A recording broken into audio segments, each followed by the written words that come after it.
once upon a time in a world of magic, light, and darkness.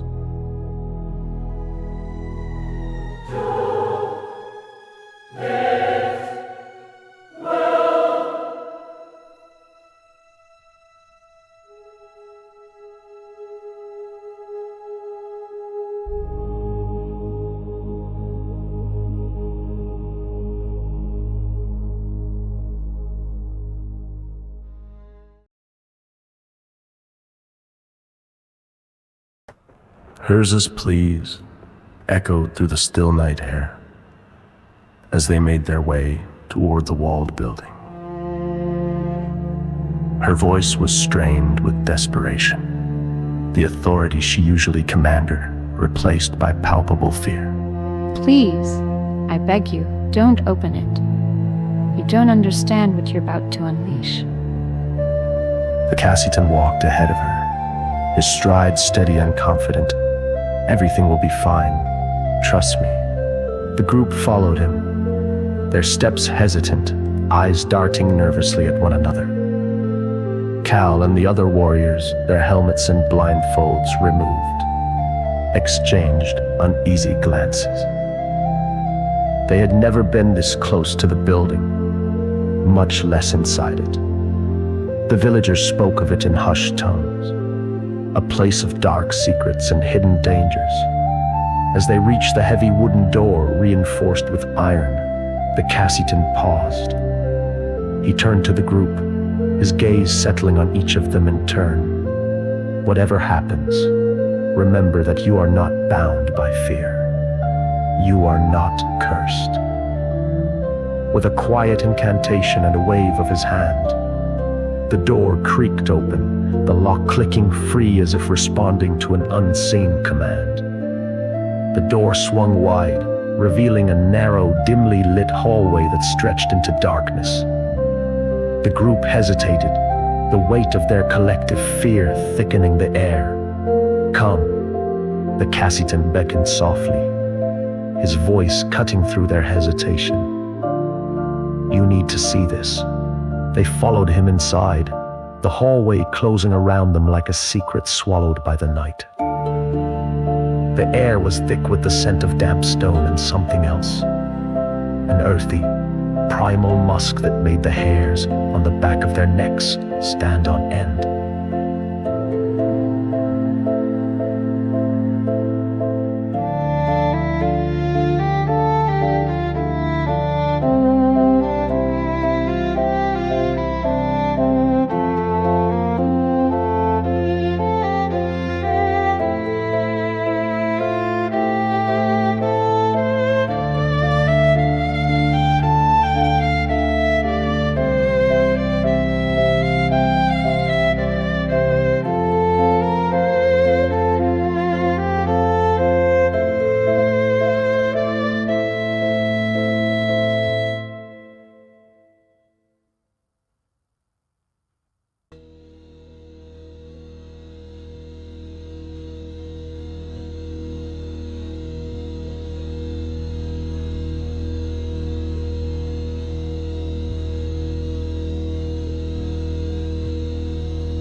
The hallway led to a large chamber illuminated by a harsh, unnatural light.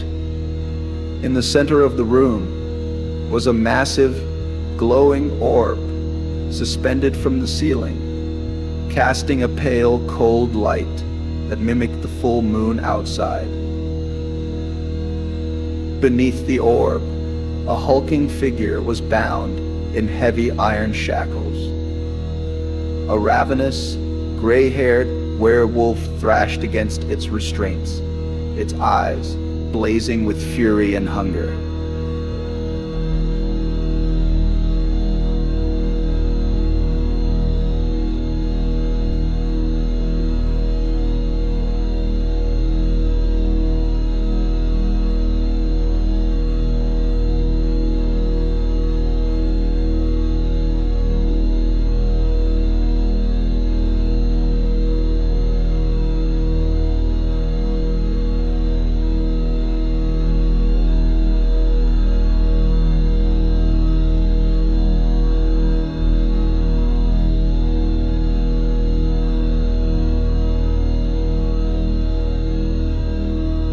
A collective gasp rippled through the group, fear and shock freezing them in place. The werewolf's snarls echoed through the chamber, a guttural, inhuman sound that sent chills down their spines. Cal felt her heart hammering in her chest, every instinct screaming at her to run, to fight, to do anything but stand here and watch.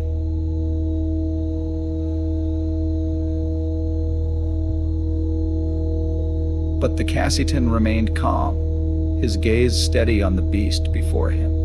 He stepped closer, his presence almost soothing despite the chaos around him. "Everything will be fine," he repeated, his voice like a lullaby in the storm, with a slow, deliberate motion. He raised his hand, the faint glow of magic shimmering around his fingers. The shackles binding the werewolf began to glow, the metal melting away like wax beneath the heat of his spell. The werewolf roared, its massive form surging forward, but the Cassitan stood his ground. The beast swung its clawed hand at him, with a speed that belied its size, but the Cassitan moved just as swiftly.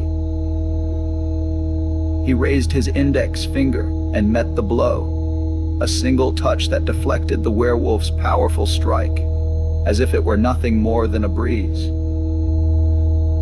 Then, with his other hand, he reached out and gently placed it on the werewolf's head.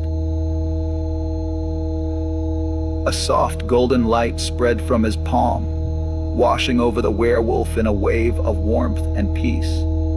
The beast stiffened, its growls turning into soft whimpers as it slowly relaxed, its massive body going limp as the fury drained from it. The werewolf slumped into his arms, its eyes fluttering closed as it let out a shuddering breath.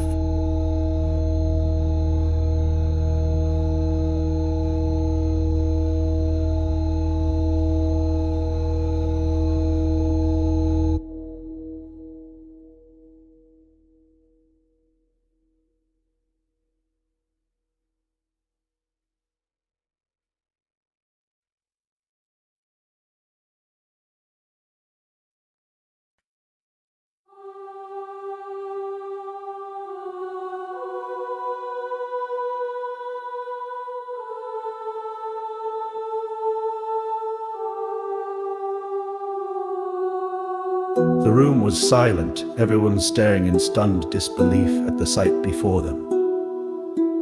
The Cassitan cradled the massive creature with an ease that seemed almost reverent, his voice a soft murmur as he whispered words that none of them could hear. He then turned his attention to the glowing orb above them, its harsh light casting a sickly pallor over the room. With a flick of his wrist, the light dimmed, the false moon fading into darkness. He moved to the boarded-up windows lining the chamber's walls, his hands working swiftly as he pulled away the wooden planks, one by one. Moonlight flooded the room, its silver glow chasing away the shadows. In the soft, natural light of the true moon, the werewolf began to change. The beastly form melted away, the fur receding, the claws retracting. In its place lay a woman, her hair a dull gray, her body frail and trembling. She was older, her face etched with lines of suffering and sorrow. She lay naked on the cold stone floor, her eyes half-lidded, her breath coming in shallow, ragged gasps. The Cassitan knelt beside her, his cloak unfurling around her like a protective shroud. He gently draped it over her shoulders, his touch tender and comforting. "It's over now, you're safe." The woman blinked up at him, her eyes filled with tears.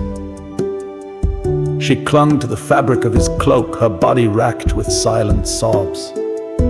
He held her close, his presence a shield against the raw, open wound of her pain. Vasla, one of the warriors, stepped forward, her eyes wide with disbelief. Herza, what is this?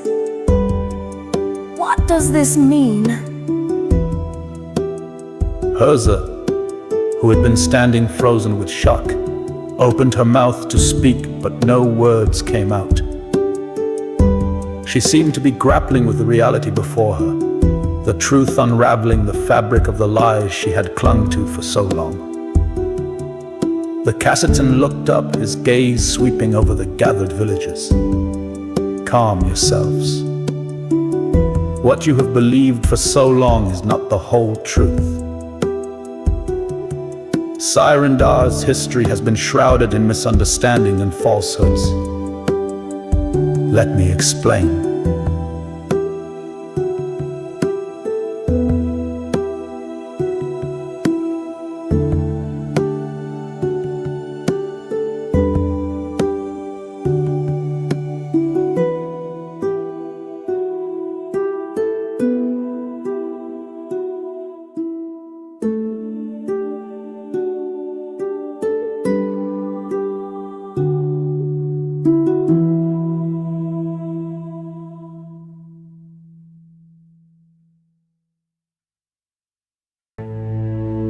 He stood, still holding the trembling woman in his arms, and began to speak.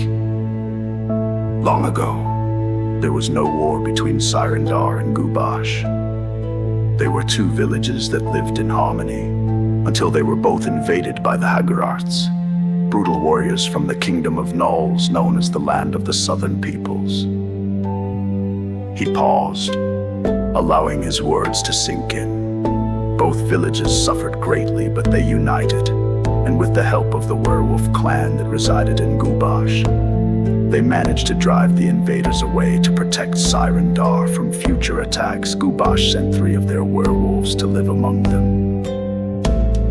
A young priestess, untrained and inexperienced, attempted to bless Sirendar, but she made a grave error. His eyes softened as he looked down at the woman in his arms. Her spell went awry. Instead of protecting Sirendar, it left the village unable to bear sons. The Cassitan took a deep breath, his gaze sweeping over the villagers and warriors who stood before him. Their eyes filled with a mixture of confusion, fear, and a glimmer of hope. He glanced down at the woman in his arms, her frail body trembling with the weight of years spent in darkness and solitude. The Hagararths were relentless. He continued, his voice steady but tinged with sorrow. They returned to Sirendar many years after the initial invasion. They came in greater numbers, armed with a vengeance that knew no bounds. They slaughtered every man who stood in their way, reducing Sirendar to ashes and blood. The villagers murmured in horror, the brutal truth of their past settling over them like a shroud. The warriors clenched their fists, their eyes blazing with anger and sorrow. The Cassitan's voice softened as he spoke of the terrible cost. But in that darkest hour, it was the werewolves of Gubash who rose to protect you. He said, his eyes shining with a fierce, unyielding light. The 3 werewolves that had been sent to defend Sirendar fought with a strength and fury that defied all odds. They held the line, pushing back the invaders, driving them away from your homes. He paused, the weight of his next words hanging heavily in the air, but they paid a terrible price. Only one of them survived that night. She alone stood against the onslaught, her comrades fallen beside her. He looked around the room, his eyes lingering on each face. After that night, the Hagararths turned their wrath on Gubash. They struck with such brutality that the village was completely destroyed. Not a single soul survived, and the werewolf clan was wiped out. Obash became nothing more than a memory, swallowed by the Shadowwood.